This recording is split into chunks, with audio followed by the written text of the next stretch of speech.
So subhanAllah, we took a lot more with Thawban radiallahu ta'ala anhu than I thought we would take with him, but truly a rich biography, may Allah be pleased with him, and many interactions, which shows you that every one of these mawali, as insignificant as they may seem, subhanAllah, the Prophet ﷺ occupied such a special place in their hearts. So we covered Safina radiallahu anhu, who was nicknamed by the Prophet ﷺ and who held that identity proudly and who was able to literally turn a lion into an animal that would hunt, to an animal that would guide. And then we looked at Thawban. So every time you now read these books of al-fitan and you hear the hadith, an Thawban, an Thawban, an Thawban, remember who you're talking about. The last person is someone who is distinguished by a moment with the Prophet ﷺ as well. But that moment is one of the most profound moments in the seerah, and it's exclusively for him radiallahu ta'ala anhu. And his name is Abu Muwayhiba. Abu Muwayhiba radiallahu ta'ala anhu. And he was from the Mawali, from the freed slaves of Muzayna. For those of you that are familiar with the climate of Medina, you may have heard of a place called Yanbu', which is towards the coast, a couple of hours. First of all, if you're going to Medina, you have no business going on a beach vacation. Leave that for another time. But if you go online, they'll tell you, go see the beach there. Yanbu' is to the coast. That's where the area of Muzayna originates from. So he's from one of those qaba'il, one of those tribes, radiallahu ta'ala anhu. So likely, like Thawban, he was acquired as a captive of war initially. That's the most likely possibility of him. But when he was acquired, he was freed by the Prophet sallallahu alaihi wasallam, and everything about him is unknown from there, except for Abu Muwayhiba, Mawla Rasulillahi sallallahu alaihi wasallam, the freed slave of the Prophet sallallahu alaihi wasallam. The only book that I found that tried to give him a name is a book called Asma' Man Yu'raf bi Kunyatihi. The names of those who are known only by their kunya, by Abu al-Fath al-Azdi. So he says that his name is Mukhabbir ibn Mu'ad. I could not find anyone else that says his name is Mukhabbir ibn Mu'ad. So Abu Muwayhiba, radiallahu ta'ala anhu, what's his story with the Prophet sallallahu alaihi wasallam?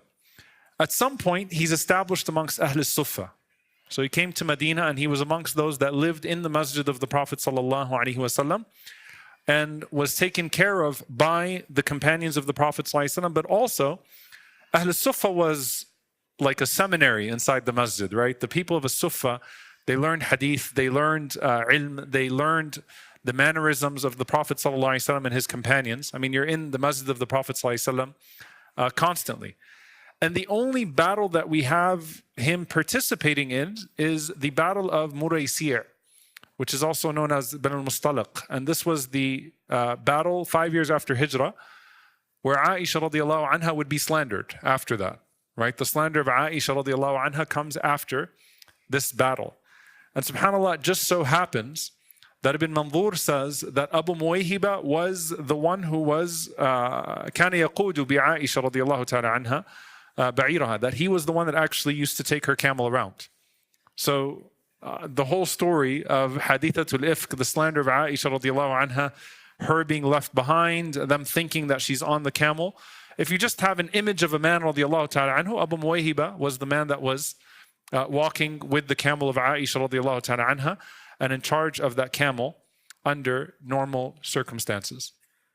Now, subhanAllah, before we talk about his special moment with the Prophet sallallahu alaihi wasallam, because it specifically involves the death of the Messenger of Allah sallallahu alaihi wasallam, I want to preface his moment with the Prophet sallallahu alaihi wasallam with just a few days before his death, alayhi salatu wasalam, something very interesting that he does. And this is the hadith of Uqba bin Amir radiyallahu ta'ala anhu, where he says, خرج رسول الله صلى الله عليه وسلم يوما فصلى على أهل أحد صلاته على الميت. The Prophet ﷺ's last trip outside of his immediate vicinity of his masjid, of his house, was to go out to Uhud, alayhi salatu wassalam. And the Prophet ﷺ was frequent to go visit the shuhada of Uhud, but he went out to visit the shuhada of Uhud for the very last time. Imagine the Prophet ﷺ right before he dies, right? Days at the max, a week or two before his death, going to visit the shuhada of Uhud one more time. Hold this with you next time you visit Uhud. May Allah Azza wa Jal write it down for us. Allahumma ameen. And صلى صلاته على الميت, he prayed his prayer on the companions. There are two interpretations. The majority is that he made dua for them. Salah in the general sense here. Some scholars said he prayed another janazah on them. Allah knows best, it seems to be, that he prayed on them like the day that he bid them farewell. That's sort of the sentiment that's being conveyed here. Like it was a very emotional and touching visit. And this is almost a decade after they've been martyred, right? Radiallahu anhum wa sallallahu alayhi wa sallam. Like, think about that. You know, like that loyalty, that wafa to your companions who fell. And you still go there and you visit them like the day that they died. Then the Prophet sallallahu alayhi wa sallam said, Inni faratukum, I am ahead of you, wa ana shahidun alaykum, and I am a witness upon you. Wa inni wallahi la anzuru ila al-hawd al-an. He said, I am preceding you, and I am a witness upon you, and I see wallahi my hawd, my fountain right now. The fountain that Thawban radiallahu anhu narrated the hadith about, where the Prophet ﷺ is telling the companions basically, be patient. I will be waiting for you at the hawd. You'll find me at the hawd. And that was his comfort, alayhi salatu wasalam, to his companions. Now, up until this point, the Prophet ﷺ is still walking on his own. He's still healthy enough to go to Uhud. He's still healthy enough to move, right? So the sickness does not appear to be a fatal illness. But then, of course, we know that it's going to get worse. And here comes now the hadith of Abu Muwayhiba. He was the single person with the Prophet ﷺ the last time he left his house. The only person who got to have that moment with the Messenger of Allah ﷺ, and it's a profound moment. Abdullah ibn Amr ibn As, he narrates عن أبي مويهبة رضي الله تعالى عنه مولى رسول الله صلى الله عليه وسلم قال لي رسول الله صلى الله عليه وسلم, the Prophet ﷺ said to me at night, so imagine at night, just a few days before his death, he says, O Abu Muwayhiba, إني قد أمرت أن أستغفر لأهل البقيع فانطلق معي. I have been given the command to go and seek forgiveness for the people in al-Baqi'. So come with me. So Abu Muwayhiba's one hadith is this hadith, by the way. So he gets up and he prepares himself and he goes out with the Prophet sallallahu alaihi wasallam to al-Baqi'. So he says, فَانْطَلَقْتُ مَعَهُ فِي جَوْفِ اللَّيْلِ. It was the middle of the night. So this is, I mean, can you imagine? Can you imagine this sight? Can you imagine the sentiment? No lights, no... You and the Prophet ﷺ in the middle of the night, darkness of the night, and you're the last person to have that moment with him, alayhi salatu wassalam. And he says, so he went into al-Baqi'. فَقَالَ صَلَّى اللَّهُ عَلَيْهِ وَسَلَّمَ السَّلَامُ عَلَيْكُمْ يَا أَهْلَ الْمَقَابِرِ. He's speaking to them for the last time. Peace be unto you, O people of the graves. قَالَ لِيَهْنِ لَكُمْ مَا أَصْبَحْتُمْ فِيهِ مِمَّا أَصْبَحَ فِيهِ النَّاسِ. Like glad tidings to you for what you are in right now compared to what the people are in right now. لَوْ تَعْلَمُونَ مَا نَجَّاكُمُ اللَّهُ مِنْهُ. Prophet ﷺ is saying to the people of the Baqi', if only you knew what Allah has saved you from. SubhanAllah, this is a paradigm shift. Because we're going to be getting into the signs of the Day of Judgment and the death of the Prophet ﷺ being such a monumental sign of the Day of Judgment. Like, he was sent with the Sa'ah, sallallahu alayhi wa sallam, with the hour. And you think about the world deteriorating and how that all looks. And the Prophet ﷺ is saying to the people of the Baqi' that died before he died, like, if only you knew how blessed you are compared to what the people are in after you have passed away. لَوْ تَعْلَمُونَ مَا نَجَّاكُمُ اللَّهُ مِنْهُ. If only you knew what Allah spared you from. أَقْبَلَتِ الْفِتَنُ كَقِطَعِ اللَّيْلِ الْمُظْلِمِ. The fitan are now approaching like darkness upon dark, like the dark nights. And it's going to get darker and darker and darker. قَالَ يَتْبَعُ آخِرُهَا أَوَّلَهَا الْآخِرَةُ أَشَرُّ مِنَ الْأُولَى. One comes after the other. Everyone that comes after is darker than the one that came before it. SubhanAllah, he's saying to his companions that passed away that it's coming and it's going to get worse. May Allah Azza wa Jal protect us. Nasallallahu al-afiyah, ya Rabb. May Allah Azza wa Jal protect us and not let us fall to those fitan. Then Abu Muwayhiba says he did something interesting. قَالَ ثُمَّ أَقْبَلَ عَلَيَّ. He turned towards me and he started to speak to me. So first the Prophet ﷺ spoke to the companions of the graves and then he spoke to me.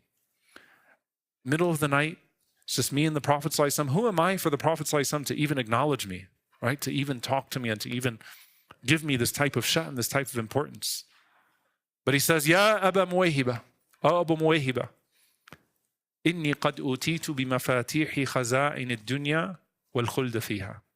I have been given the choice between the keys of this world and living forever in this dunya, until its end basically.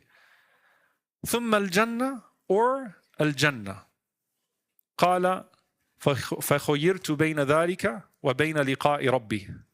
So basically I've been given the choice between living in this life until the end of it with all of its kingdom and with immortality until the end, and then Jannah, or going to meet my Lord right now. ثم لقائي or بين لقاء ربي, between meeting my Lord. What does Abu Muwayhiba do? قال بأبي أنت وأمي يا رسول الله خذ مفاتيح خزائن الدنيا والخلد فيها ثم الجنة.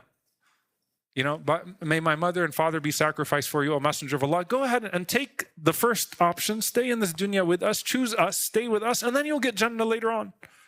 Why do you have to rush, Ya Rasulullah? Can you stay with us? Can you stay with us? So subhanAllah, his last plea with the Prophet ﷺ is, Ya Rasulullah, stay with us. Don't go. And the Prophet ﷺ responds, and he says, La wallahi ya Abu Muwayhiba, laqad ikhtartu liqa'a rabbi. He said, no, Abu Muwayhiba, rather I have chosen the meeting with my Lord. ثم استغفر لأهل البقيع. Then the Prophet ﷺ turned back to Ahl al-Baqi' and he started to seek forgiveness for them, sallallahu alaihi wasallam. ثم انصرف, and then we turned back and we went back to his house, sallallahu alaihi wasallam. And he says, and that's when the sickness of the Prophet ﷺ reached its pinnacle. And he said, and the Prophet ﷺ died only a few days after that, sallallahu alaihi wasallam. SubhanAllah, imagine that being your one moment with the Messenger of Allah, sallallahu alaihi wasallam. And it's significant more so because of what it tells us about our Messenger of Allah sallallahu alaihi wasallam and what the Prophet sallallahu alaihi wasallam was telling us about, right? And how the Prophet sallallahu alaihi wasallam was very well aware of the depth of trial and tribulation that would outlast him, alayhi salatu wassalam. Abu Muwayhiba radiallahu ta'ala anhu, we do not know the date or the location or any of the circumstances of his death after that. And this is his one narration, radiallahu ta'ala anhu. We ask Allah subhanahu wa ta'ala to gather us with our Messenger of Allah sallallahu alayhi wa sallam, to make us amongst those that pass the trials of fitan, to make us amongst those that are not deluded by a little of this dunya, and instead to make us amongst those that listen to the man that was offered the entirety of this dunya and chose the meeting with his Lord sallallahu alaihi wasallam. May Allah azza wa jal make us amongst those who always choose our Lord, and may Allah subhanahu wa ta'ala make us amongst those who get to accompany our Prophet sallallahu alaihi wasallam for eternity. Allahumma ameen. Inshallah ta'ala, the next time we will meet, we'll continue with some of the mawali of the Prophet ﷺ, some of those freed slaves of the Prophet ﷺ and their interactions with the Messenger of Allah sallallahu alaihi wasallam. Jazakumullahu khairan. Wassalamu alaikum wa rahmatullahi wa barakatuh.